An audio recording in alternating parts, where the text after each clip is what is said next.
नवरात्रि के शुभ अवसर पर जब हर कोई माँ दुर्गा की पूजा करता है, व्रत रखता है, व्रत में सबसे ज्यादा खाए जाते हैं मखाने। मगर क्या आपने कभी सोचा कि मखाने कैसे बनते होंगे? कुछ लोगों का मानना है कि इन्हें कमल के बीज से तैयार करा जाता है और कुछ लोगों का मानना है कि फैक्ट्रियों में तैयार होते हैं। तो बिना किसी देर के वीडियो शुरू करते हैं, आपको दिखाते हैं कि मखाने कैसे बनते हैं और इनमें ऐसा क्या खास होता है कि इन्हें व्रत में खाया जाता है। तो चलिए मेरे साथ। तो हम आ गए भारत देश के सबसे ज्यादा खतरनाक खेतों में से एक मखाने की खेती में। आप देख सकते हैं चारों तरफ आपको मेरे तालाब ही तालाब दिख रहे होंगे और ये जो आप कांटे वाले पौधे दिख रहे हैं भाई, यही है मखाने के पौधे। आप देख सकते हैं कैसे कांटे जड़े हुए ये तने हैं और इनमें किस तरह से बिल्कुल कांटे कांटे के बीच में उगते हैं मखाने। और ये है मखाने के पत्ते।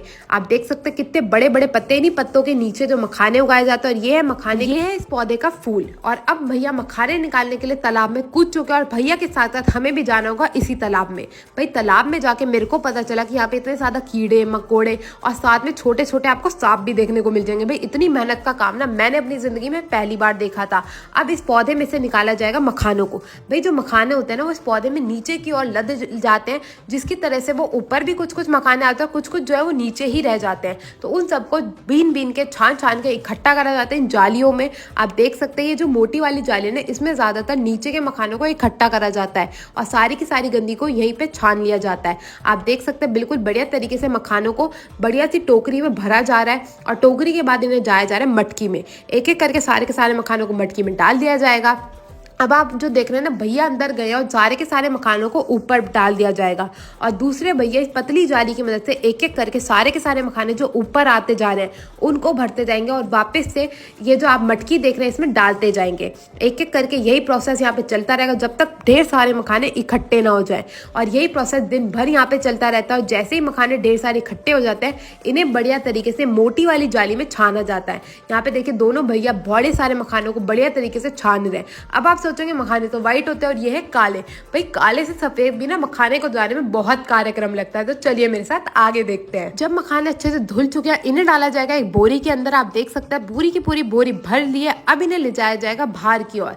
अब आप सोचेंगे बाहर कहाँ पे? भाई तालाब के बिल्कुल नजदीक ही। यहाँ पे आप जो देख रहे हैं ना मिट्टी और ये जो घास लगी हुई है इसी के ऊपर, ये हाँ ब्लू प्लास्टिक के ऊपर ही सारे के सारे मखानों को डाल दिया जाएगा। आप देख सकते हैं बिल्कुल बोरी भर के मखाने यहाँ पे तैयार किए जा रहे हैं। अब आप सोचोगे इनकी गंदगी कैसे साफ करी जाएगी? भाई यहाँ पे ना गंदगी निकालने के लिए कोई मशीन नहीं होती और ना ही कोई और चीज होती है, तो इसका कार्यक्रम होता है पैरों से। अब आप सोचेंगे भैया पैरों से मखानों को अगर ये साफ करते हैं तो ये चीज पवित्र कैसे हुई?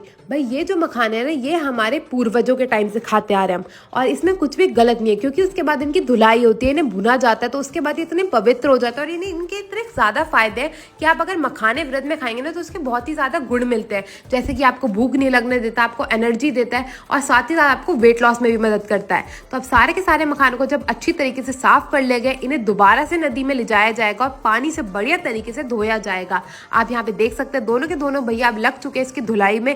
एक एक करके हाथ से सारी की सारी मिट्टी को बाहर निकाला जाएगा और बढ़िया तरीके से इन्हें धो के तैयार कर लिया जाएगा। आप यहाँ पे देखिए बिल्कुल बढ़िया तरीके से एक अलग ही तरीके से मखानों की सफाई होती है। भाई मेरे को तो लगा था मखाने मशीन से तैयार होते होंगे या फिर ये कमल के बीज होते होंगे, बचपन से तो मैंने यही सुना था। अब मेरे को पता चला कि नहीं भाई मखानों की अलग से खेती होती है, कोई इसमें कमल का रोल नहीं होता है। और यहाँ पे आप देख सकते हैं सारे के सारे मखाने जो बिल्कुल साफ होकर तैयार हो चुके हैं। अब इन्हें सुखाया जाएगा धूप में। तो सुखाने के लिए सारे के सारे मखानों को डाल दिया गया है और अब इन्हें कम से कम 5 से 6 दिन की धूप दी जाती है, तब जाके सूख के तैयार होते हैं। अब आप सोच रहे होंगे सूखने के बाद ये सफेद कैसे होते होंगे? तो सफेद होने के लिए तो भैया इन्हें भूनना पड़ता है। अब जैसे ही ये सूख के तैयार हो जाएंगे इन्हें बोरियों में भर के ले जाया जाएगा दूसरी ओर। तो चलते हैं हम भी दूसरी ओर।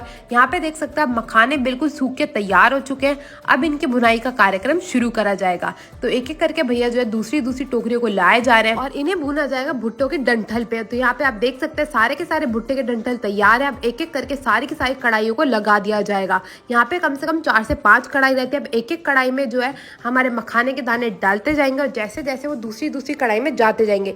सबसे पहली जो आप कढ़ाई देख रहे हैं ना इसकी आंच सबसे कम रहती है।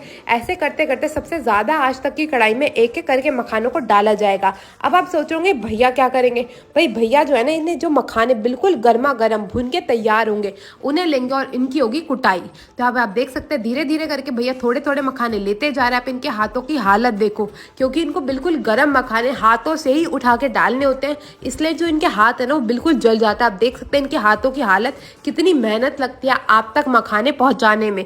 तो भैया हर एक चीज की बिल्कुल इज्जत करे, खाने की चीज को कभी भी बेकार नहीं करना चाहिए। और यहाँ पे देखिए हमारे सारे के सारे मखाने कूट के तैयार है। अब इन्हें बढ़िया तरीके से छाना जाएगा और फिर हमारे मखाने बिकने के लिए हो जाएंगे बिल्कुल तैयार। तो यहाँ पे आप देख सकते हैं सारे के सारे मखाने तैयार हो चुके हैं। इसी के साथ मैं आपसे मिलूंगी नेक्स्ट वीडियो में, तब तक के लिए टेक केयर, गुड बाय।